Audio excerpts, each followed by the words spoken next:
Eu vejo muito no cliente brasileiro ainda uma curva de evolução na questão de educação financeira. Se a gente for olhar nos últimos 5, 10, 15 anos, o Brasil evoluiu muito nesse sentido, né, com toda a mudança que o nosso mercado implementou. Quando você olha para um investidor americano, por exemplo, um europeu, já tem toda uma estruturação ao redor da previdência privada, da preparação para a aposentadoria. Então, a gente teve um relatório que a gente soltou no ano passado, se não me engano, sobre o futuro da aposentadoria, focado nisso. Como que a gente prepara as pessoas para o futuro da aposentadoria. Então, você tem um nível de maturidade diferente, né? Sim. Eu acho que é o consenso que a agenda fiscal tem que dominar a discussão, cada vez mais de agora em diante, né, para ganhar credibilidade, né, conquistando e alinhando até com essa discussão que a gente está tendo aqui no evento de reputação, de construir, né, a sua imagem. Não só você tem o hard, né, que é efetivamente ter a entrega, né, da melhoria do arcabouço fiscal, da melhoria da situação fiscal do país, mas também a construção da credibilidade, né, a construção da imagem de que um país que tem um compromisso em ter um crescimento sustentável, né. Olá, eu sou o Yuri Pita e este é mais um episódio do EsferaCast. O nosso convidado de hoje é o Bruno Barino, Country Manager da BlackRock Brasil. Bruno, muito obrigado pela entrevista, oportunidade de a gente conversar. Você há um mês à frente da BlackRock aqui no Brasil. Queria que você contasse um pouco dos seus planos, como no seu novo cargo, e os planos da BlackRock para o Brasil. Obrigado, Yuri. Obrigado pela oportunidade de estar aqui com vocês hoje. Eu estou naquela fase ainda que eu estou navegando. Imagina o tamanho que é, em termos de solução de investimentos, de sofisticação, um player como a BlackRock com 11,5 trilhões de dólares sob gestão, né? Então, o meu desafio principal agora é o quê? Como filtrar, mapear todo o valor que a gente tem dentro de casa e fazer um matching entre demandas e potencial de implementação no Brasil. A BlackRock no Brasil até hoje tem 1/3 do mercado de ETF, então tem uma posição relevante desde 2008, com a compra da Barclays, né? Tem 90% do mercado de BDR, de ETF, ou seja, a forma que o brasileiro tem de acessar um ETF na Bolsa Americana, tem mais ou menos 90% desse mercado. Uma posição muito relevante também na gestão de investimentos offshore para clientes brasileiros. E o nosso plano agora é o quê? É expandir a presença no mercado local com outras classes de investimento, penetrando em outros segmentos que a gente não penetra tanto quanto a gente gostaria hoje, e trazendo valor de dentro de casa para cá. Quando você pega um player como a BlackRock com esse nível de escala e de sofisticação, é muito mais uma questão de replicar o que tem fora, adaptar para a demanda do brasileiro, muitas das vezes antecipar uma demanda, né? Você tem duas formas de fazer, né? Você vê uma demanda aqui, faz a conexão, ou você vê, bom, isso aqui está lá fora, tem muita demanda, vai chegar. Ou pode ter atratividade, né? Então, eu estou nesse parque de diversões aqui ainda, é impressionante a quantidade de gente pensando em produto, a quantidade de gente pensando em solução. Eu acho que uma coisa que tem me impressionado muito na BlackRock é o quê? É uma gestora de investimentos que não trabalha focando em ter um produto, trabalha focando em desenvolver uma solução de acordo com o segmento do cliente. E aí, junto com isso, você vem todo um ecossistema de solução, né? Você tem solução de tecnologia, como o Aladdin, que é uma ferramenta de gestão de investimentos que está em tesouraria de banco, em tesouraria de empresa, em gestoras ao redor do mundo inteiro. Você tem o eFront, que é uma ferramenta de gestão que é só para segmento de investimentos alternativos. Você tem uma série de funcionalidades que complementam a solução. Então, quando você efetivamente entende o perfil do cliente, a demanda, o modelo operacional, você não está ali oferecendo para ele uma transação. Você está oferecendo para ele uma solução. E o que é mais interessante nisso tudo é o quê? Com o objetivo de ter o menor custo de implementação possível. Isso é um mantra que vem principalmente vinculado ao volume de ETFs que a gente tem no mercado. Então, é um mantra que a gente repete o tempo inteiro, que é como que eu torno o investimento acessível e mais eficiente. Né? Bruno, você até pelo perfil, característica da BlackRock de ser um player mundial, que diferenças que você destacaria ou que semelhanças você destacaria? Acho que dá para a gente falar das duas coisas, entre o cliente brasileiro e os clientes mundo afora. O que você nota de peculiaridades do cliente brasileiro que vocês estão atendendo? Eu vejo muito no cliente brasileiro ainda uma curva de evolução na questão de educação financeira. Se a gente for olhar nos últimos 5, 10, 15 anos, o Brasil evoluiu muito nesse sentido, né, com toda a mudança que o nosso mercado implementou.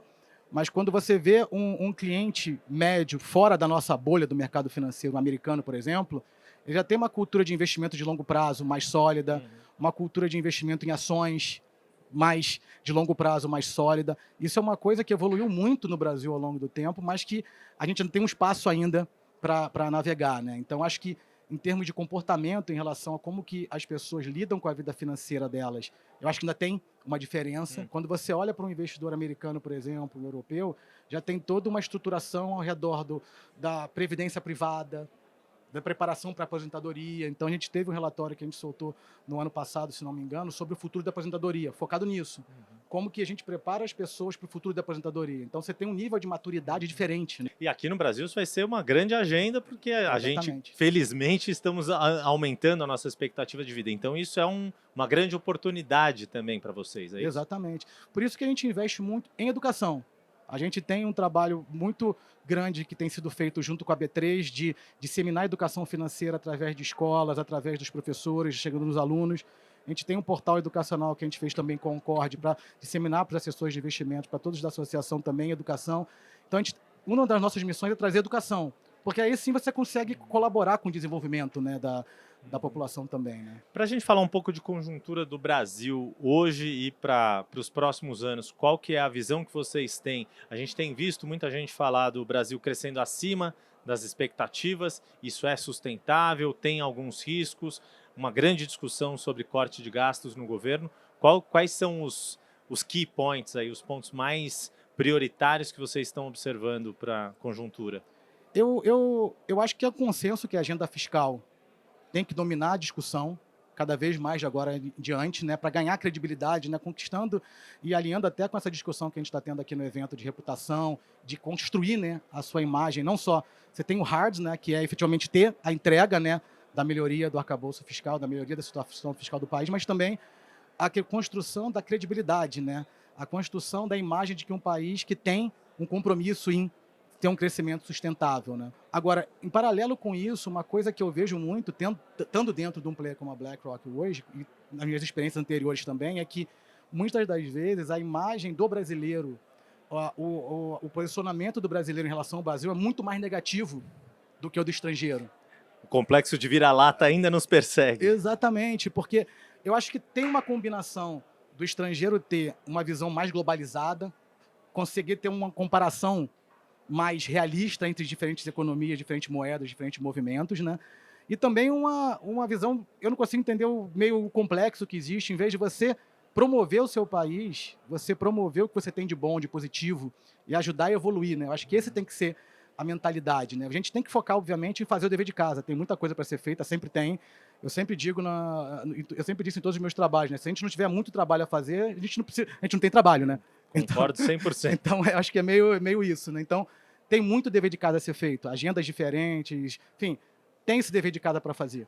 Agora, eu acho que o nosso trabalho, eu vejo como parte do meu trabalho também, no meu mundo, colaborar na agenda positiva, que é o quê? Demonstrar onde tem valor, onde tem projeto, onde tem oportunidade de investimento, onde a gente consegue evoluir e crescer. Acho que se todo mundo focar nisso, em conjunto, obviamente, de novo, com toda a discussão fiscal e foco no crescimento do país, a gente consegue caminhar junto. E aí essa percepção que você falou do estrangeiro ser mais globalizado e olhar como se estivesse olhando a floresta, não só uma árvore. Queria usar essa analogia para te ouvir. Qual é o tamanho da árvore do Brasil nesse momento em meio à floresta global do mercado? Olha, colocando um pouco em contexto a BlackRock, hoje, a BlackRock com 11,5 trilhões de dólares sob gestão, o que a gente vê? A BlackRock é extremamente relevante nos Estados Unidos, com posição de liderança nos Estados Unidos, na Europa, no Middle East, na Ásia. Na América Latina também, uma posição extremamente relevante no México. Quando você bota esse quebra-cabeça na mesa e você vê o último pote de addressable market, ou seja, de potencial de investimento relevante global, onde a BlackRock ainda não tem o market share que deveria, através de todas as classes de ativos, é no Brasil. Em todos os lugares já está lá. Então, aqui a gente é muito relevante em nichos específicos, esses que eu falei no início. Agora, o mercado tem tamanho, tem complexidade, tem escala nas outras classes de ativos, nos outros segmentos. Então, eu vejo uma oportunidade muito grande de expandir o nosso negócio nessas outras classes de ativos, nesses outros segmentos que a gente não tem trabalhado tanto ainda. Bruno, para a gente concluir, a gente aqui no EsferaCast, no nosso podcast, tem um minuto final. Vou fazer umas perguntas bem diretas. Vou te pedir para a gente conseguir cumprir nossas 5 listas de perguntas bem... Posso desistir no meio também, se eu quiser. Pode, mas vai dar tudo certo. Vamos lá, hein? Valendo. Minha primeira pergunta, qual característica sua te fez chegar onde você está do ponto de vista profissional de carreira? Esforço. O que você faria de diferente na sua carreira? O que você revisaria para melhorar? Nada, eu acho que tudo me ensinou alguma coisa. Se você fosse presidente do Brasil, estivesse ali com poder de caneta na mão, qual que seria a sua primeira medida, a sua primeira lei a ser sancionada, supondo que, claro, o Congresso estivesse contigo já? Eu nem tentaria ser presidente.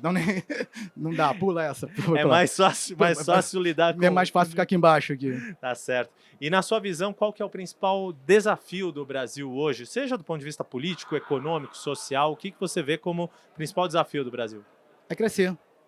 Crescendo você gera renda, crescimento gera crescimento, fluxo gera fluxo. É crescer. Fazer as reformas, construir a credibilidade que tem que ser construída e crescer. E por fim, qual figura aqui no Brasil que te inspira e por que essa figura é uma inspiração? Bateu aqui, mas dá tempo. Meus pais, minha família, eles que me inspiram, sempre. Bruno Barino, muito obrigado, um prazer falar contigo, muito boa sorte, tomara que na nossa próxima conversa o portfólio aí da BlackRock no Brasil esteja ainda maior, que você tenha sido bem sucedido em colocar o Brasil no patamar do rol de investimentos dentro da gestora. Obrigado, Yuri. Obrigado. Muito obrigado por acompanhar mais um episódio do EsferaCast. Não se esqueça de nos seguir neste e em outros canais. Os links estão aqui na descrição. Até a próxima!